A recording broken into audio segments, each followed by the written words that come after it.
বিএনপির মহাসচিব মির্জা ফখরুল ইসলাম আলমগীর বলেছেন যে বেশ কিছু বিষয়ে অন্তর্বর্তীকালীন সরকার নিরপেক্ষ থাকতে পারছেন না। তিনি যদিও খোলাসা করেননি যে কোন কোন বিষয়ে সরকার নিরপেক্ষ থাকতে পারছে না। আপনার কাছে কি মনে হয় যে এ ধরনের কোনো ঘটনা বা কোনো সিদ্ধান্ত ঘটেছে যে সরকার নিরপেক্ষ না বোঝা যাচ্ছে? আসলে এটা এক ধরনের কথার লড়াই। আচ্ছা, স্বাভাবিকভাবেই বিএনপি যেহেতু আগামী নির্বাচন বর্তমানে যত সক্রিয় রাজনৈতিক দল তার মধ্যে সবচেয়ে বড় দল, এবং বিএনপি আশা করে যে আগামী নির্বাচনে তারা ভালো ফল করবে, অর্থাৎ তারাই ক্ষমতায় আসবে। সুতরাং স্বাভাবিকভাবে তারা এই সরকারকে এক ধরনের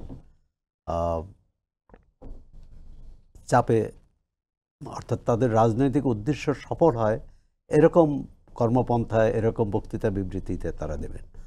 আবার অন্তর্বর্তী সরকারেরও আমরা যদি এরকম, যেটি আব্দুল নূর তুষার বললেন, যে তাদের যদি কোনো রাজনৈতিক এজেন্ডা না থাকতো তাহলে কিন্তু এই সমস্যাটা এরকম হতো না। যে তারা যদি একটি গণ অভ্যুত্থানের মধ্যে দিয়ে আসছে, তাদের দায়িত্ব একটি নির্বাচন দিয়ে চলে যাওয়া।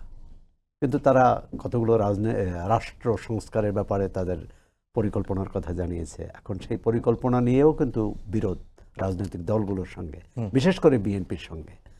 আবার যে বললেন যে এই মানে এখন কেঁচো করতে সাপ বেরিয়ে আসার অবস্থা হয়েছে, কিন্তু তথ্য উপদেষ্টা বলেছেন যে বিভিন্ন জায়গাতে বিএনপির লোক আছে, অর্থাৎ এই সরকার বিএনপিরও, মানে এর মধ্যে দিয়ে দুই ধরনের, এক ধরনের কিন্তু আপোষ সফার ইঙ্গিত আছে যে আমরা যেমন রাজনৈতিক দল করার চেষ্টা করছি, তোমরাও তো প্রশাসনের মধ্যে নানাভাবে প্রভাব সৃষ্টি করেছো, প্রভাব বিস্তার করছো।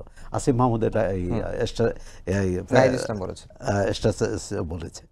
সুতরাং আমি মনে করি যে বোঝাপড়ার অভাব, ঘাটতি, যে ঐক্য প্রতিষ্ঠিত হয়েছিল 5 আগস্ট, ঐক্যটা কী ছিল?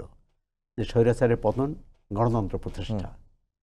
স্বৈরাচারের পতন হয়ে গেছে, এখন তার স্বৈরাচার নিয়ে কেউ কথা বলে না, তার বিচার বা আওয়ামী লীগ কীভাবে ফিরে আসবে না আসবে।